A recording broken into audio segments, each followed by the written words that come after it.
Gastón estuvo entrevistando, ¿se puede decir? Es Sí. una entrevista Vía mensaje, sí. vía Instagram. Sí, Tu Costado Friki estuvo en contacto con Magnus la semana pasada. Magnus es una persona muy conocida en el ambiente friki, digamos que es un referente del tema. Tiene varios proyectos que se dedican a esparcir y expandir la cultura friki en Uruguay. Entre ellos está Perdidos en el Éter, el programa. Tenía un programa. El programa podcast que tiene. ¿Lo tiene o lo tenía? Lo tiene. No, lo sigue teniendo. Tiene como 400 episodios ya, ¿no? ¿Eso? Sí, ya hace muchos años que lo Sí, tiene. Sí.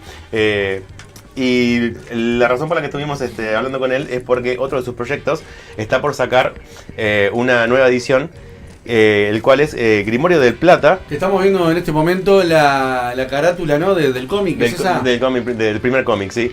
Grimorio del Plata es una saga de cómics y dentro de poco va a sacar una continuación llamada Chuckle Cats y otras canciones. Y por eso estuvimos entrevistándolo, estuvimos hablando con él. Tenemos una seguidilla de preguntas que le hicimos y en base a eso nos dio unos audios respondiéndonos las preguntas. Perfecto. Todas relacionadas a su proyecto de cómic y también un poco la última pregunta sobre un tema general sobre los cómics en Uruguay. La primera pregunta que le hice es básicamente para que le explique al público qué es Grimorio del Plata, de qué se trata, hace cuánto tiempo viene trabajando en el proyecto y qué lo inspiró a realizarlo. Y ahora vamos a escuchar el primer audio. Vamos a ver qué dice. Grimorio del Plata es un universo de ficción, principalmente desarrollado en historietas, que es de fantasía urbana, de acción sobrenatural. Básicamente trata sobre cazadores de monstruos. No llega a ser de horror, aunque puede tener algún tinte, pero digamos que más tiene que ver con cosas como Buffy la cazavampiros o los primeros años de Hellboy, cuando no era tan de horror cósmico, sino más bajado a tierra. Es básicamente un proyecto de cómic pulp, por así decirlo. Lo creé en 2012.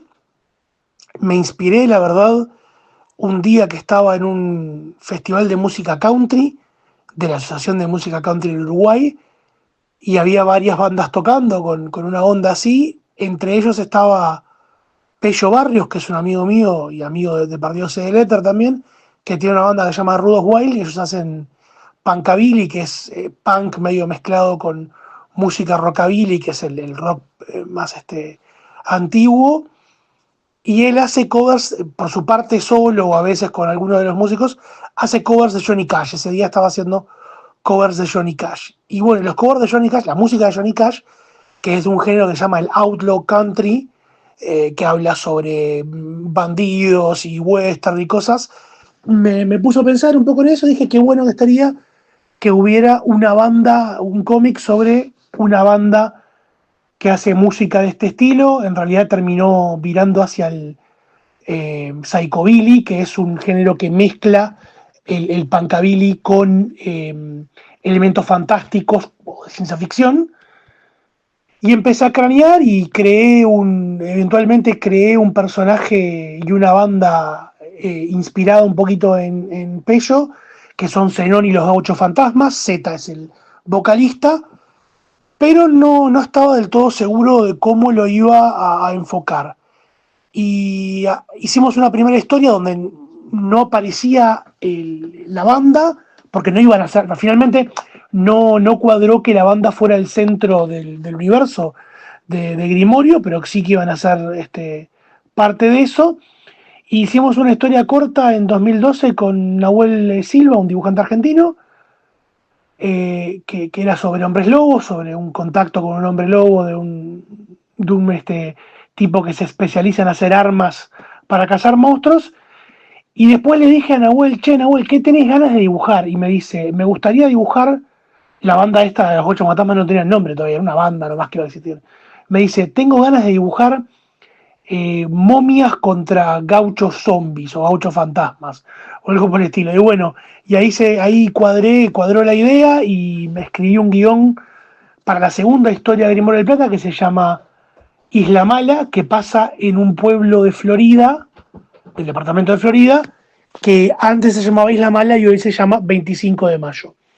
Lo siguiente que pasó es que empecé a trabajar con otros dibujantes, además de Nahuel, y presentamos un proyecto para el fondo concursable del MEC, ese mismo 2012, para el primer libro de Grimorio, que se llama Furia, Sed, Hambre.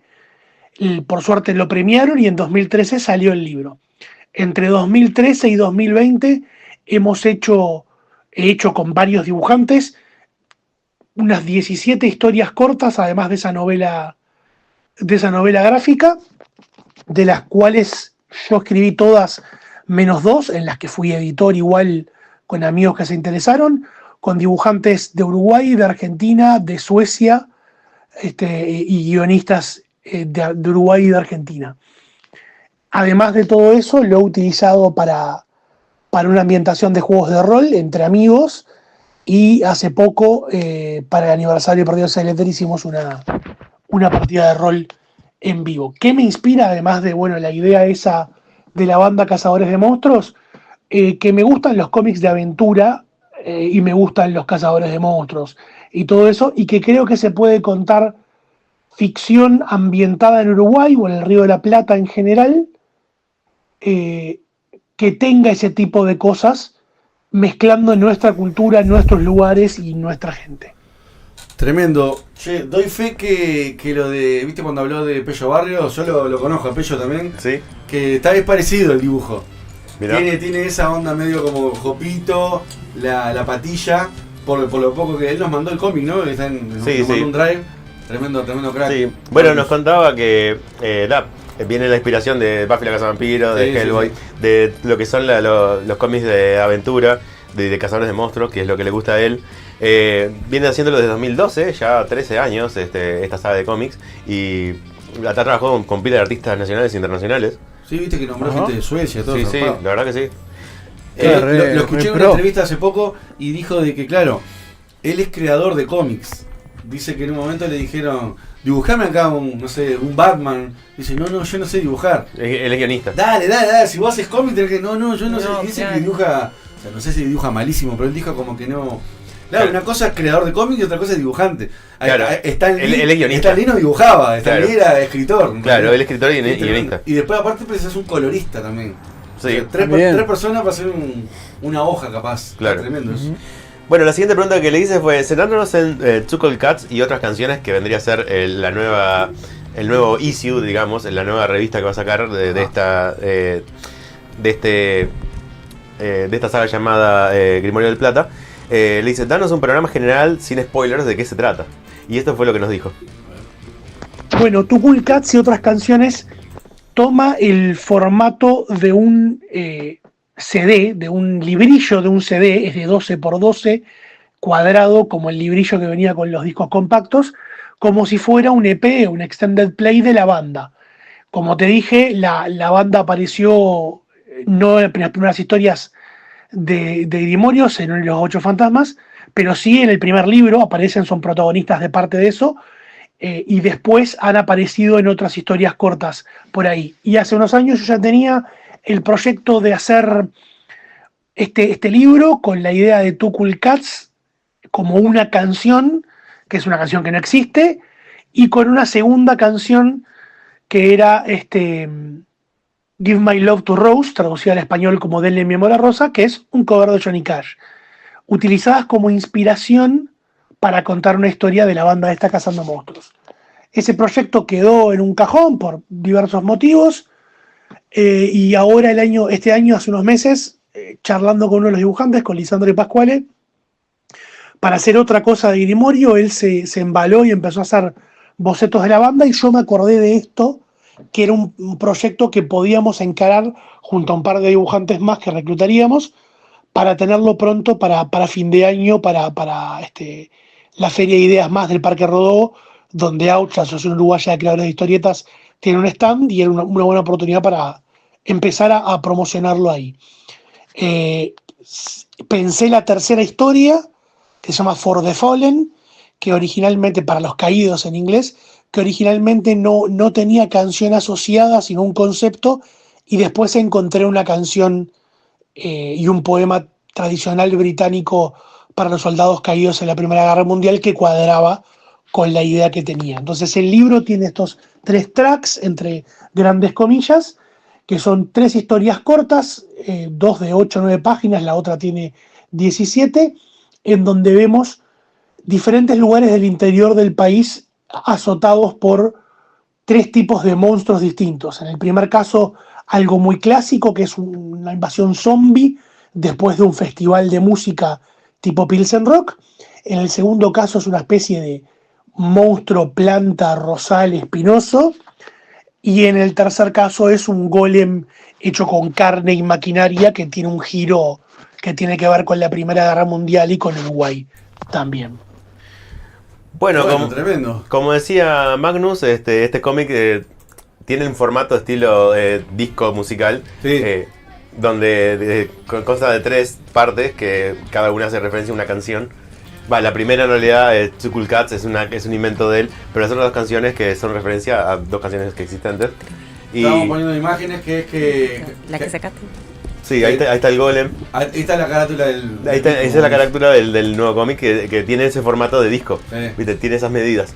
Y los protagonistas del cómic es la banda de Zenón y los Gauchos Fantasmas. Que Zenón, en una entrevista escuché también que era como el nombre más uruguayo para un gaucho, así, ¿viste? Tipo, en vez de Zoilo, Zenón, tipo, Zenón. Pensé que es un nombre muy común. Mira. No sé, vos conocés más que yo de... Zenón Salto. es un nombre común. Sí, en el interior sí. ¡Zenón! No, yo nunca he escuchado Zoilo, en mi vida. Don Zoilo. Para Mirá. nada, no. Pero hace años. El nombre más raro que he llegado a escuchar es Cono. Cono, pero por San Cono. Mirá. Allá en arriba, en Cos. Y bueno, Que nos sigue, y cada tanto nos mira Cono Ravera. Ah, mira. Ah, bueno. Yo voy a mandar unos saluditos acá de mientras. Mi prima dice, ¿qué recuerdos, Buffy, la casa de vampiros? Mucha psicología, capaz que quiso decir psicología. puede ser. Sí.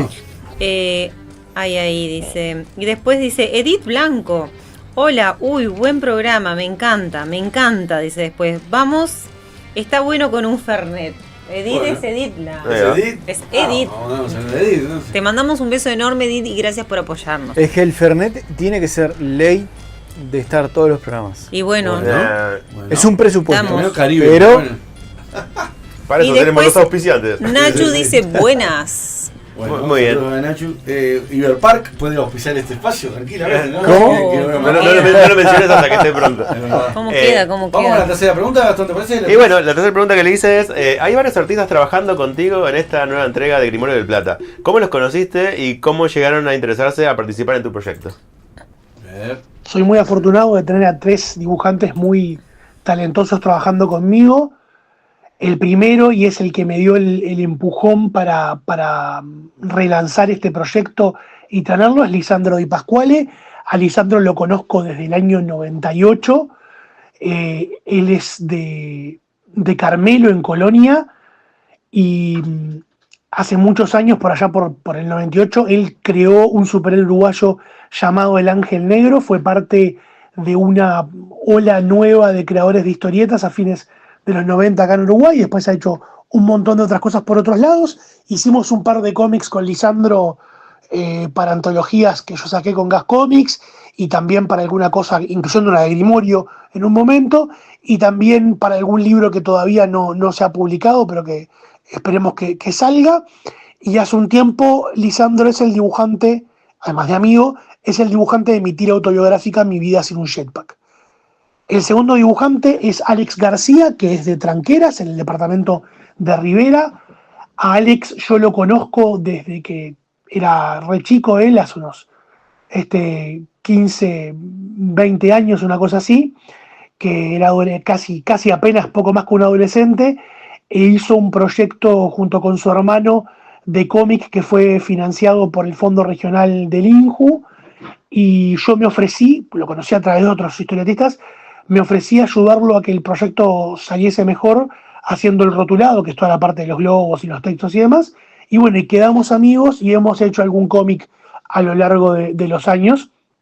Y cuando salió la idea de hacer Too Cool Cats de vuelta, uno de los artistas en los que pensé inmediatamente fue él, porque está usando un estilo, sacó hace poco un libro llamado Garabatos de Frontera, sobre gente ficticia pero estereotípica en el buen sentido de su ciudad, de Tranqueras y de la zona de la frontera con Brasil, usando un estilo de línea clara muy Hergé, muy Tintín, y dije, esto es buenísimo para un cómic de aventura, y es muy distinto al estilo que se ha utilizado en general en Grimorio, y muy distinto al estilo de Lisandro, por ejemplo.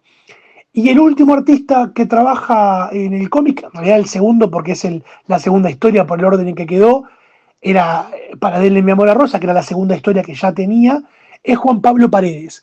Juan Pablo es de Paysandú, pero vive acá en Montevideo, y Juan Pablo es el que conozco hace poco. Él se integró hace unos meses a Auch, y un día yo tenía que atender el stand de Auch de la Feria del Libro en la Intendencia, y Juan Pablo me dice, che, voy porque tengo que charlar contigo. Bueno, dale, vamos arriba. Y ahí estuvimos charlando, estuve mirando las cosas que él hacía, que yo solo había visto algunas ilustraciones aisladas de él. Le estuve dando unos consejos de cómo publicar alguna cosa que estaba haciendo, y se copó con la idea. Él había leído Grimorio, me dijo que le gustaba, y le dije, bueno, hagamos algo. Esto fue antes de reactivar el proyecto de Too Cool Cats, pero entonces inmediatamente cuando surgió la idea, primero que nada por el estilo de él, mi idea surgió de hacer algo de Grimorio con él. Pero como cuando reactivé el proyecto de Too Cool Cats, la segunda historia, obviamente pensé en él, porque también se presta para el estilo de algo así como rockero, como medio rural también, y la verdad fue súper interesante trabajar con ellos tres. Cómo Magnus nombra a tanta gente, ¿no? Sí, y de todos lados del país, viste que nombró, no sé, como 4 ciudades fácil de Tranqueras, sí, todo el recorrido. Definitivamente es de los míos en el sentido de que tiene buena memoria. Sí, pero no de los tuyos que no viaja tanto. No, viste. Pero bueno, acá nos hablaba de los artistas. Los tres tienen un estilo muy diferente. Yo leyendo el cómic veía que las tres historias tienen dibujos muy contrastantes entre ellos, pero los tres estilos funcionan. En blanco y negro todo, ¿verdad? En blanco y negro todo, sí, pero los tres estilos funcionan muy bien.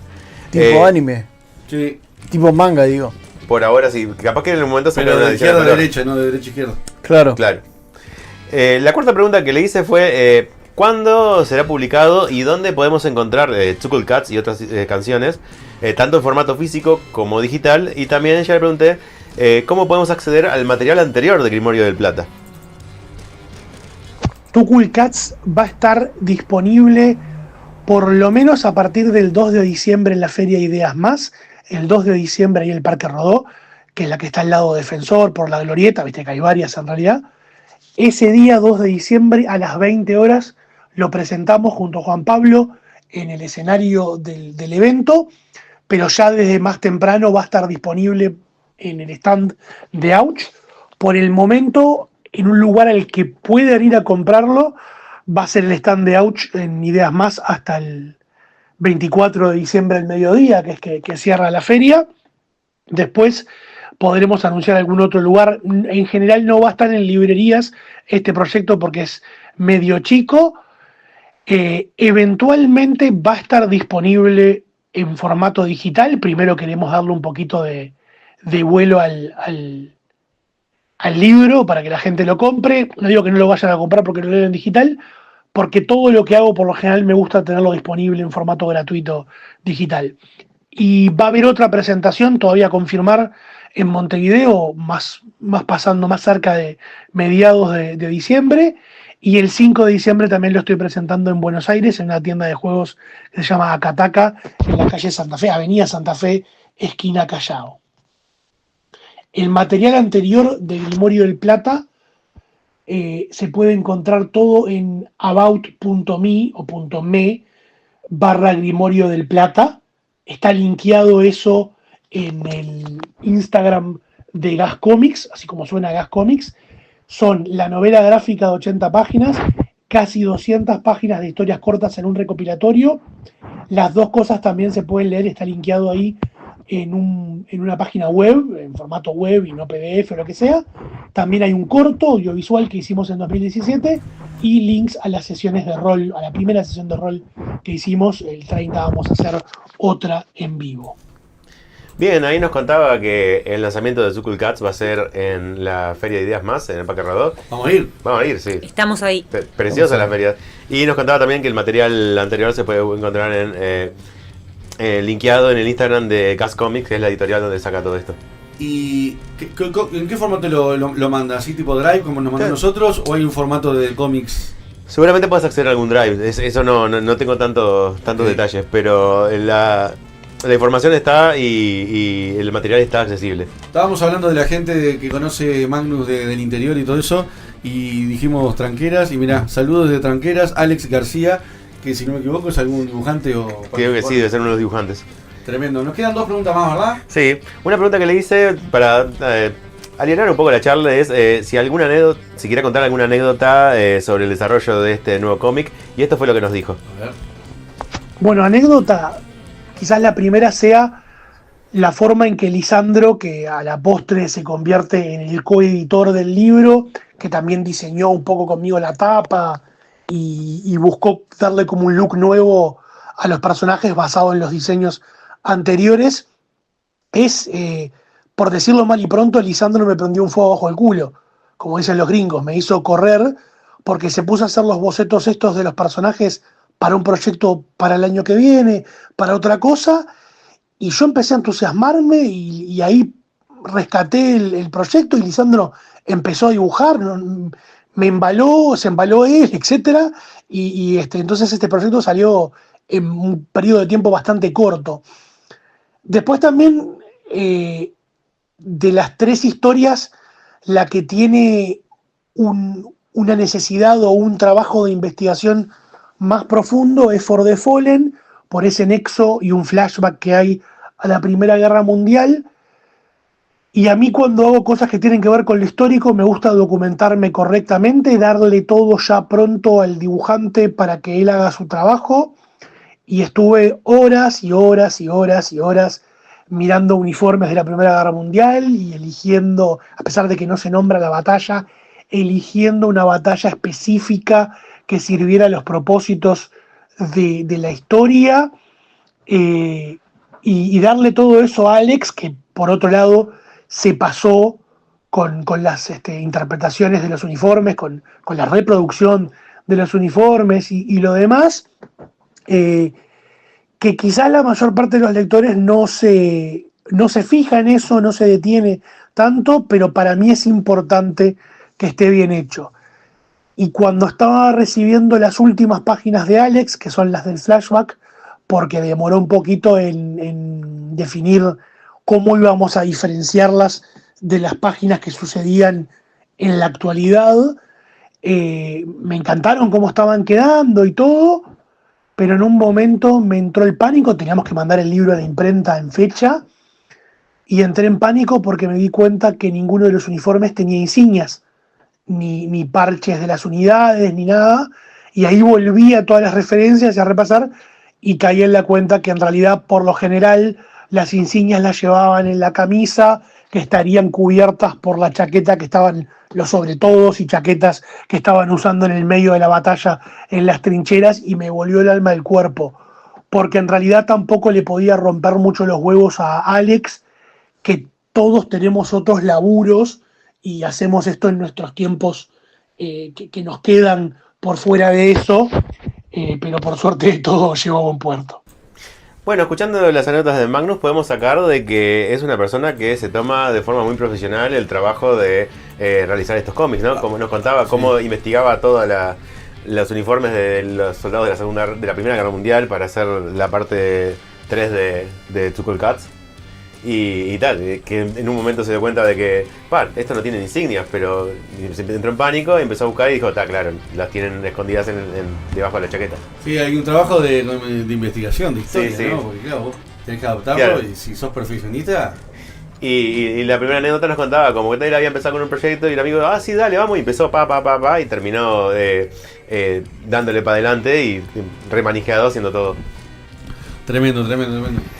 Una última pregunta que le hicimos para cerrar esta entrevista fue ¿qué opinión tenés sobre la producción nacional de cómics y cómo ves el futuro de la misma? Y la reflexión que desde el punto de vista artístico y creativo, por suerte...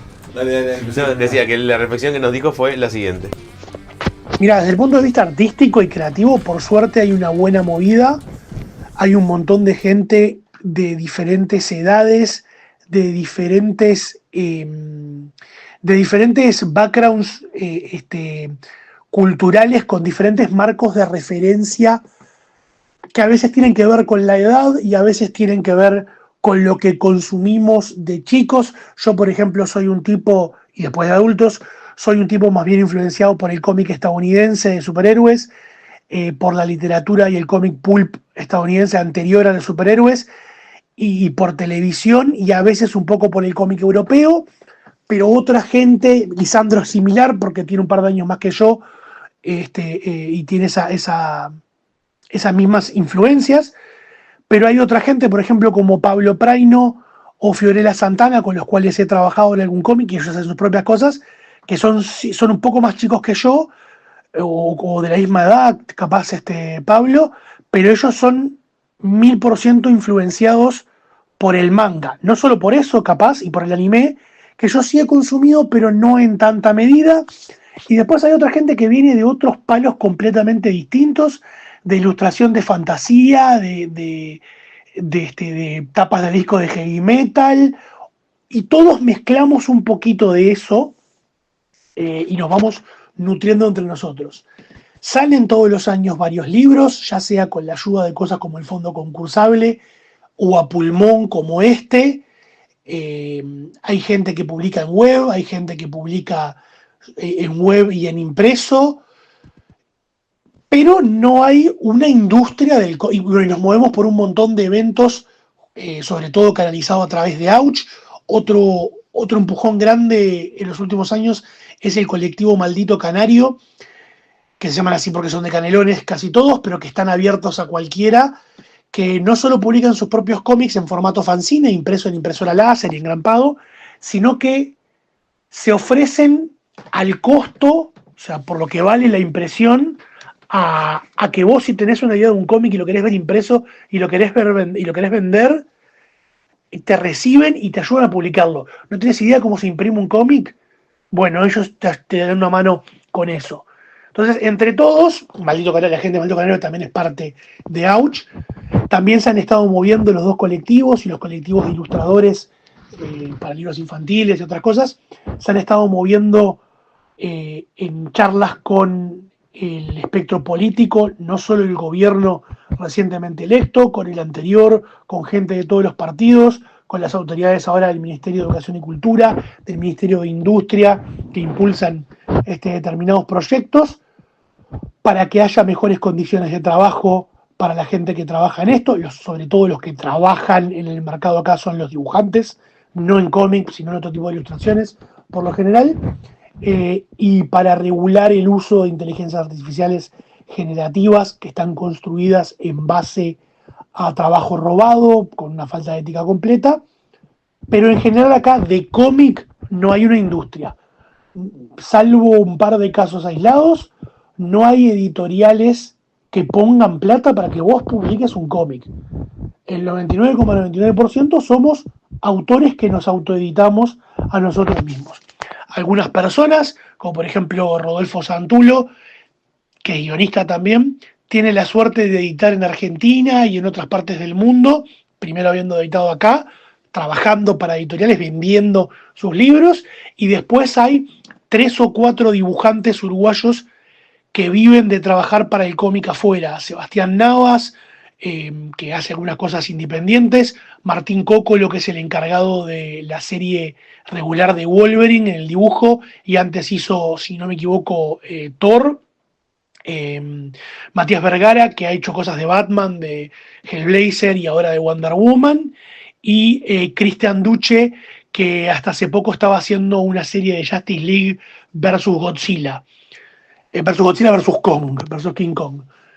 Ellos trabajan para afuera y después el resto de los dibujantes que existen acá trabajan en algún cómic independiente para afuera, en sus propios libros y en ilustraciones y cosas que no tienen que ver directamente con el cómic, como tapas de libros o storyboards para publicidad, etcétera. Docencia, en muchos casos también. y trabajos privados como son encargos, las comisiones, como le dicen. Los guionistas en realidad menos tienen una forma de trabajar acá. Rodolfo es el único guionista de cómic que conozco que vive de escribir, pero vive de hacer cómics para afuera por lo general, y acá vive del periodismo, de novelas, de otras cosas. Yo, si bien cada tanto tengo algún encargo de guión, en realidad de lo que genero ingresos en la historieta, y no vivo de eso, es en el rotulado. Entonces, el futuro en lo artístico es positivo, pero no creo que en ningún momento llegue a haber una industria de cómic como tal. Va a pasar como con la música, en que 2 o 3 bandas importantes pueden vivir de eso, y no todos los músicos suelen vivir de eso, y el resto hacemos lo que podemos porque nos gusta y porque nos negamos a rendirnos en transmitir nuestro amor por el formato, por el género, a la demás gente. Bueno, Magnus se llenó de verdades, ¿no? Sí, sí. Un montón de información, dijo, Claro, ¿verdad? como te decía antes de que me des una piña, ¿te rifaste con la entrevista? ¿Viste? Gracias. No, de nada. Sí, nos contaba de una visión bastante realista de lo que es el Uruguay, ¿no? O sea que Sí, básicamente. artísticamente explota, hay mucha creatividad, hay muchos estilos distintos, mucha gente que quiere y tiene la voluntad de hacer algo, pero claro, no hay una industria, hay algunos fondos concursables que ayudan, pero la mayoría se banca el hecho de hacer su creación artística. Tipo Claro, se autogestiona. autogestión. Sí. Es bueno. que acá estamos hablando de novelas gráficas, pero en cuanto a libros y todo, hay una editorial nacional que es Ginkgo, que te publica el libro. Ponerle uno de los últimos libros que yo fui a una presentación, es de la editorial Ginkgo, y muchos libros que he leído es de Ginkgo, que es una editorial uruguaya, pero el tema es que no tiene, o sea, te cobra, te publica el libro, pero no tiene tanta, no se mete tanto en la publicidad del libro, o sea, no se Como no la se discográfica con la música. Están ahí, pero no tanto. Claro, ¿no? estoy ahí, pero está. Manejate vos. Tenés que presentar el libro, yo te hago el resto, pero chao, nos Claro. vemos. Magnus mencionó un par de dibujantes y, por ejemplo, y de historiadores. No sé cuál es el término correcto, pero nombró a Rodolfo Santuro, que ese hace años tiene columnas, creo que en La Diaria o en El Observador, que es el hermano de Fernando Peyote. Santuro de Peyote Asesino. Claro, Sí. por el apellido Ta, me di y- cuenta, sí. Y después, no sé si nombró, yo quiero esto, una especie de casi agua para mi molino, pero no, también mostrar mi apoyo. Yo también, bueno, le cuento que no sepa, soy músico, y cuando saqué estos 2 álbumes, fui por gente que hace cómics, que nos hizo a nosotros, Sí. lo tuvimos en el programa, Martín Napalm, o sea, Napalm Comics se llama, y le dije, vos, quiero que me hagas esto y esto y esto, y lo captó bastante bien. Y ahora tengo ganas de sacar otro álbum, y la manera más linda de como que también de colaborar desde mi lado es esa, ¿no? Desde la carátula de un álbum, ya que no tengo la idea de hacer un cómic entero, por lo menos contar la historia de la carátula. Claro. Y eso me lo hizo un ¿cómo se dice? Un historietista, se dice, Sí, un Martín, caricaturista. que la verdad tremendo laburo. Así que bueno, así está la actualidad del cómic en Uruguay hoy, ¿no? Con Ouch. Claro. Bueno, muchísimas gracias a Magnus por esta entrevista y esperemos que tengas mucho éxito con Chuckle Cats y otras canciones. Un Tremendo. tipo muy culto, sabe de Sabe todo. un montón, ¿no? Sí. Impresionante. No, Yo yo lo te digo, escuchaba y- es una referencia Sí, en sí, el sí, ambiente sí. friki del Uruguay. Es que yo lo escuchaba y tipo, viste cuando decís vos, de algo más que sepa este hombre. ¿No lo sobre- vimos en la expo, en una de las expo friki que fuimos? Probablemente sí. Sí, sí. Me pareció verlo. Bueno, ¿qué más tenemos? ¿Que cambiamos? ¿Tenemos mensaje? ¿Qué tenemos? Vi al Porter por ahí, ¿puede ser? Sí, está el portero por acá. El Porter. The Porter. Saluda a toda la barra, qué grande Martín, perdón. Porter, Fernati. Bueno, muy bien.